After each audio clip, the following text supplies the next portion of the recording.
The mining station on Kepler 442b hummed with the constant drone of extraction equipment, but Jack barely noticed anymore. 3 years of operating the deep-core miners had dulled his senses to most background noise. What caught his attention today was different. A high-pitched whining sound coming from the restricted canyon beyond the mining perimeter. Company regulations strictly forbade venturing into unmarked territories. But Jack had always been curious, by nature. The sound seemed almost like crying, though he dismissed that thought as ridiculous. Nothing lived on this barren rock except the human mining crews. He grabbed his environmental suit and headed toward the canyon during his break shift. The whining grew louder as he approached, definitely organic in nature. His suit's sensors detected no immediate threats, so he continued forward. What he found changed everything he thought he knew about this planet. A creature unlike anything. In the colonial databases hung suspended in what appeared to be some kind of energy web between two rock formations. Her form was vaguely humanoid but elegant in ways that human proportions could never achieve. Her skin shimmered with an opalescent quality that shifted between blue and silver.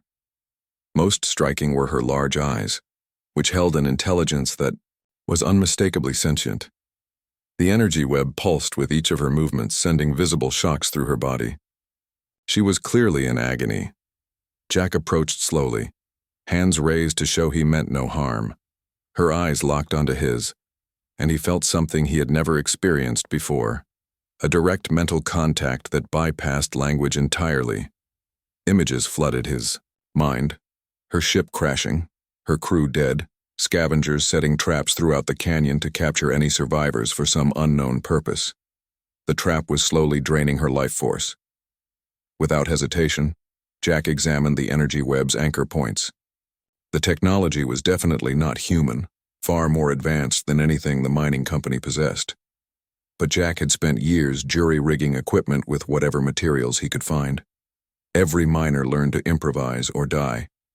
He pulled out his plasma cutter and began working on what appeared to be the web's power source. The alien woman's eyes widened, and he felt her surprise through their mental link. Apparently, most species would have demanded something in return before offering help. The first anchor point sparked and died. The web loosened slightly, and her relief was palpable. Jack moved to the second anchor, sweat beading inside his helmet despite the suit's cooling systems. One wrong cut, and he might electrocute them both. As he worked, he felt her probing his thoughts gently. Images passed between them, his memories of fixing broken equipment, of sharing his food rations with newer miners who had not yet adapted to the harsh conditions, of staying extra shifts to help overloaded colleagues. She seemed fascinated by these mundane acts of human cooperation. The second anchor dissolved under his plasma cutter, and the energy web collapsed entirely. The alien woman fell to the rocky ground, weakened but free. Jack knelt beside her, offering her his spare water ration without thinking about it. She accepted it with grace, and he felt her gratitude wash over him like warm sunlight. Through their connection, she shared her name in a series of musical tones that his human vocal cords could never reproduce. But the meaning was clear. Lyra. Lyra struggled to her feet, still weak from her ordeal. She gestured toward the sky, and Jack understood she had a way to leave this planet. Before departing, she pressed her hand against his chest, and he felt something change inside him. Not painful, but different.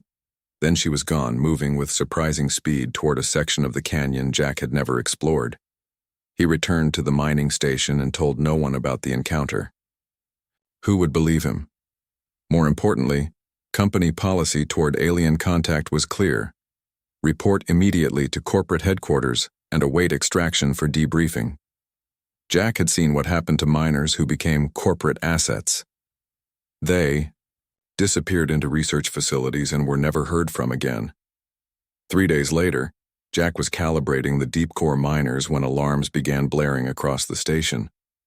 Emergency broadcasts filled every channel. A massive solar storm was approaching, one that would strip away the planet's thin atmosphere and irradiate everything on the surface. The evacuation ships could not arrive for another week. Every human on the mining station faced certain death. Jack felt a familiar presence in his mind just as the station's main power grid began failing. Through the observation deck's reinforced windows, he watched a ship descend from the upper atmosphere. It was beautiful in its alien design, all flowing curves and surfaces that seemed to bend light around them. Lyra's voice filled his thoughts, along with complex technical specifications. The change she had made to his biology during their first meeting was becoming apparent. His body was adapting to handle the radiation that would soon cook this planet.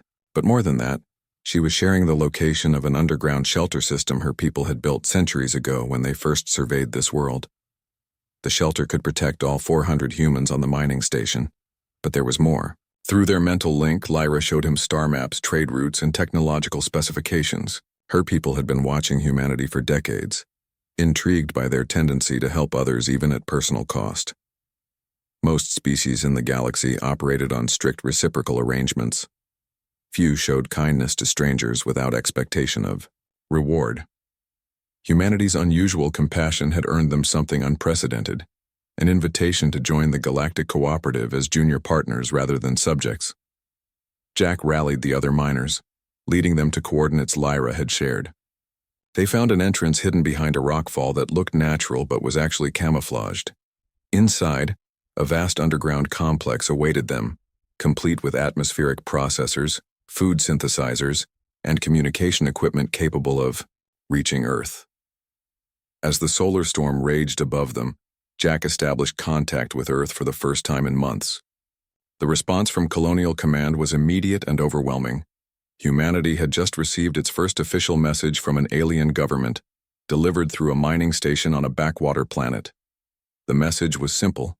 Humanity was cordially invited to join the galaxy's oldest alliance of peaceful species, sponsored by the Lyran Collective in recognition of the extraordinary kindness shown by one human to a stranger in need. Jack smiled as he helped organize the shelter's resources to keep everyone alive until the evacuation ships arrived. He had freed an alien woman from a trap, expecting nothing in return. Her unexpected gift was changing the entire future of human civilization. Sometimes the smallest acts of compassion had the largest consequences.